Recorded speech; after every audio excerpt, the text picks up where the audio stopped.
Sadie Cohen, Bounty Hunter, Part 3. Clemency and Other Acts of Faith by Glory Fink. Content Advisory. Domestic Intimacy, Cultural Heritage, Identity Revelation. Previously, in Part 2, Cards on the Table, Clothes on the Floor, a week after bringing in her latest bounty, Sadie Cohen is practicing her shooting to find Clem has dropped in for a visit, not entirely uninvited.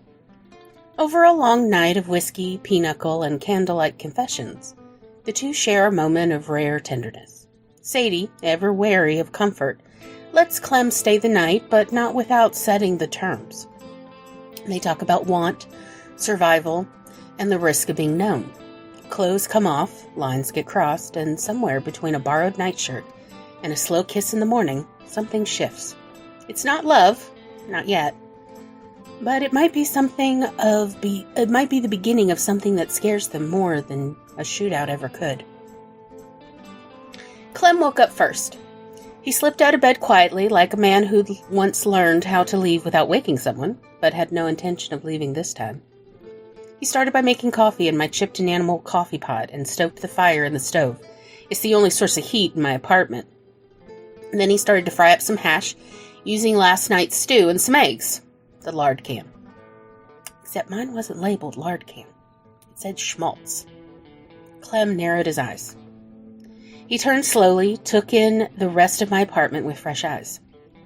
In the corner, half hidden behind a curtain, hung a small ceramic hamsa, an open hand to guard against the evil eye. He walked to the door, ran his hand down the trim until he found what he was looking for. A tiny mezuzah in the spot where I had touched as I entered my apartment last night, placed just high enough that no one would ever think to look. Tiny, brass, nestled just above eyeline, easy to miss, unless you knew what you were looking for. Then he just stood for a few moments as his mind raced through thoughts concerning the implications of sharing intimacies with a Jewish woman half disguising herself as a young man working as a bounty hunter. Clem shrugged, nodded his head, set his shoulders, and padded back to the stove to make a double portion of breakfast, using my cholent and frying up some eggs and schmaltz. About when he finished cooking, I woke up. When I stirred and sat up, Clem was at the table with the coffee pot, shirtless, hair tousled, looking like sin in progress. "Mornin'," he said. "Mornin'," I yawned. He fetched the pan with the cholent, hash, and eggs and his spoon. I used the chamber pot and washed up, still walking around in nothing but my long underwear. Clem said to me, "I made myself some coffee and cholent hash, but it looks like my eyes are bigger than my stomach. I fear I won't be able to finish my food before it gets cold." He looked softly at me and said, "I'd consider it a kindness if you'd help me eat this so I'm not wasting food," and then cocked his head to the side like a curious puppy. I sat down beside him. We shared the pan and passed the coffee cup between us like an old married couple. When the food was nearly gone, I glanced at him sideways. What gave me away? Clem grinned. "Nothing but your lady bits, ma'am." I smiled and rolled my eyes. "Not that. I figured you hadn't been flirting with me all that time just to go catching flies when I took off my clothes." He cocked his head. "Ma'am, I was flirting with you. I was just under the impression our evening was going to play out slightly differently." He raised one eyebrow and gave me a cheeky smirk. That grin of his could power a steamboat.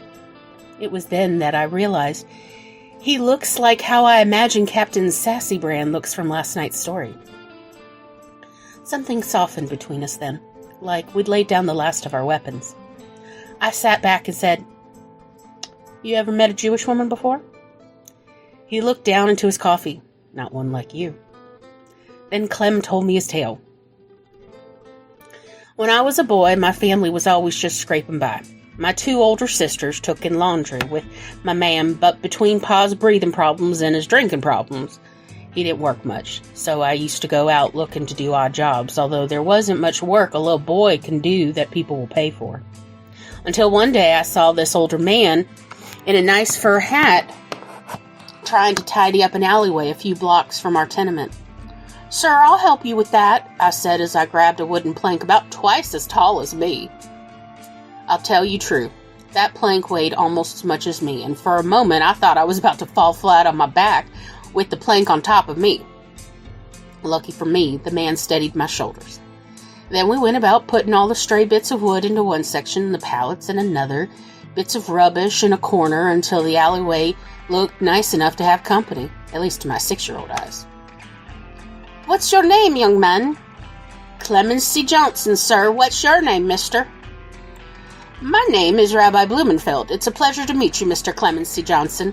Thank you for helping me today." "I'm happy I could help you, Mr. Rabbi Blumenfeld. I was out looking for work, but the town don't seem to have much to spare today, so it was nice to be able to be useful." "Ah, I gather I'm the first rabbi you've ever met?" "Yes, sir. Am I the first Clemency you've ever met?" "Right you are, young man. But rabbi isn't the name my family gave me. That's Mordecai Blumenfeld. Rabbi is the name my congregation gives me because I'm the rabbi. Like a priest is called father, you know?" "Oh, yeah, I get it. Can I call you Rabbi, or should I say Mr. Blumenfeld?" "You may call me Rabbi Blumenfeld, and I hope we can become friends, and then you can call me Rabbi Mordecai, or just Rabbi." "I could do with some more friends, Rabbi Blumenfeld. My friends call me Clem. You can call me Clem if you'd like. If you hear about anyone looking for someone to help around the house, will you let me know?" "I'd be happy to, Clem. Say, why is such a strong young man looking for work?" "Well, my pa's got a rough cough. Makes it hard to keep steady work. Ma, Peggy, and Emma pay the rent with all the laundry they take in, but it doesn't always keep us in potatoes, so I figured I could help provide more potatoes now I'm 6. "That's a worthwhile endeavor, Mr. Clem. I'll be sure to ask around my neighborhood if anyone has any odd jobs for strong young men and willing to pay in coins or potatoes. Come see me Monday afternoon. We'll have tea and cookies. Do you like cookies, Clemency?" "Very much, Rabbi. I'll be sure to come visit you Monday afternoon. Is this your home?" This is the back of our church. We call it a synagogue. I live across the street there, number 1616. I'll have fresh cookies and maybe even some cake. Who knows? See you this Monday, Clemency Johnson." When I showed up at Rabbi Blumenfeld's house Monday afternoon, I could smell fresh cake from outside the door. I immediately decided this was the best kind of friendship a young man could make. One where fresh cake was made. Rabbi himself answered the door, but I could see a woman about his age look out from the kitchen. "Come in, Clem.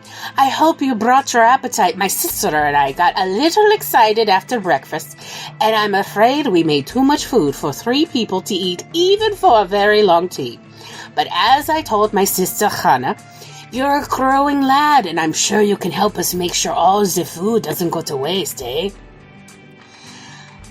"Well, I'll be happy to help, Rabbi. It smells so good in here, like a bakery."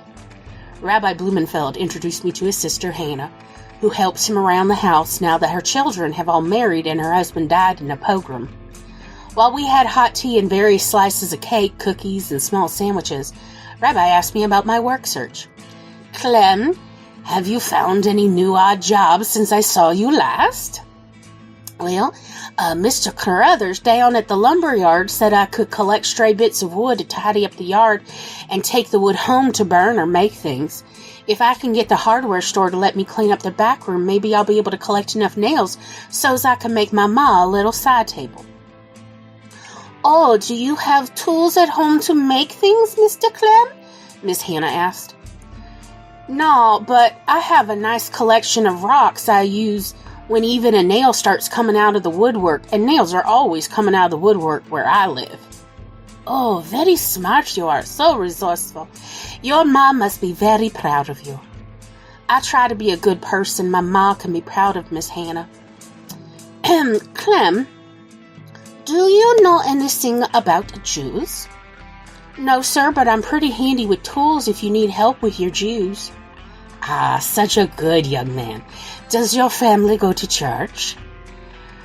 Sometimes when my pa's working regular, Ma don't care for the charity section pews at church. She says the icy winds blowing from the big muck section chills her to the bone." "Your ma sounds like a very perceptive kind of woman." Rabbi and Miss Hannah nodded to each other. "Clem, Jews go to a slightly different kind of church. It's a very old faith. In fact, Jesus was born into the Jewish faith. Did you know that?" That's real interesting. I don't know much about Jesus on account of Sunday school books cost a penny, and I don't often have a spare penny. Maybe once I have a regular job, I can start learning about Jesus and his Jews. Yes, that might be nice. In fact, a regular job is why I mention this. Jews meet for church on Friday evenings through Saturday afternoon. It's our Sabbath. But during our Sabbath, we don't do any labor. Only study our holy writings and enjoy the company of our family and friends. The problem is starting a fire is considered labor, so it can get pretty cold during the winter. That seems unfortunate if you have to choose between staying warm and studying scripture. If you can't start a fire, does that mean you can't eat hot foods neither? That brings me to an interesting point, Clem. On Saturday mornings, we can't start fire, but if a friend, who isn't a Jew, came by for a visit and he was cold in our home, he could start a fire and we could all enjoy the warmth of our friend's fire in our home. Seems like it might be a good idea for your not-Jew friends to visit on Saturday mornings. Exactly, Clem.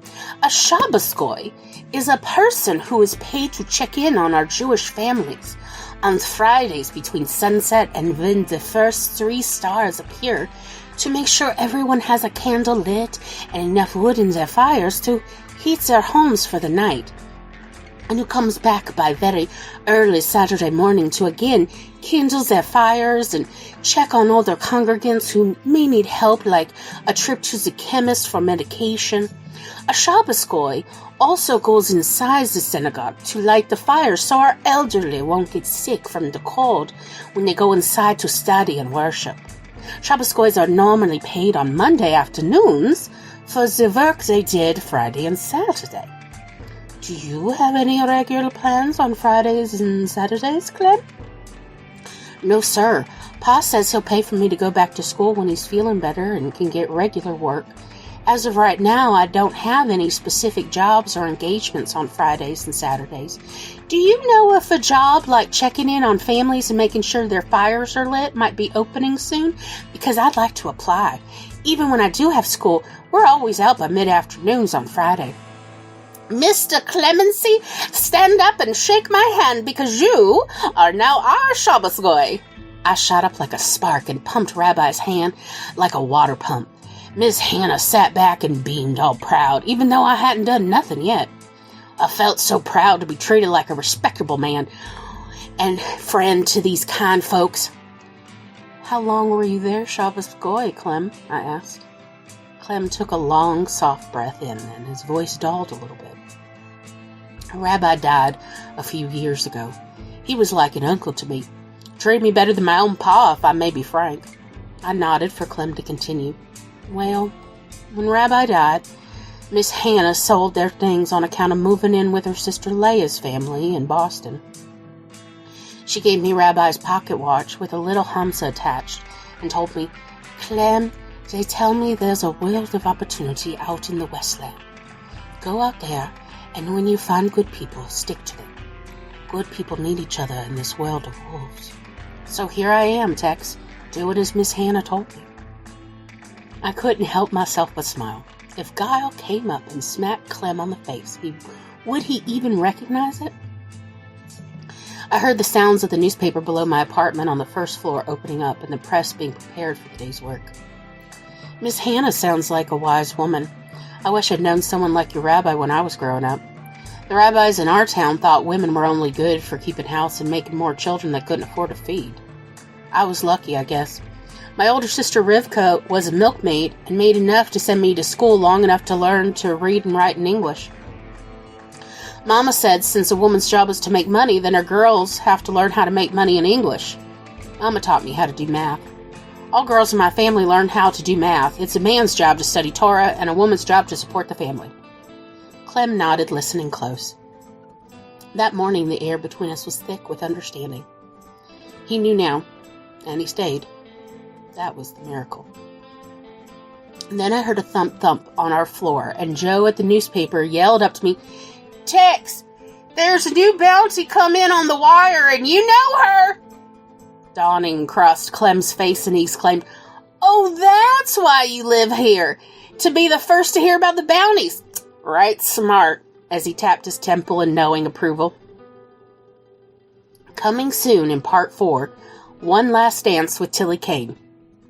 When a new bounty hits the wire, Sadie isn't surprised by the name Tilly Kane, robber, liar, and the only woman who's ever stolen her horse twice.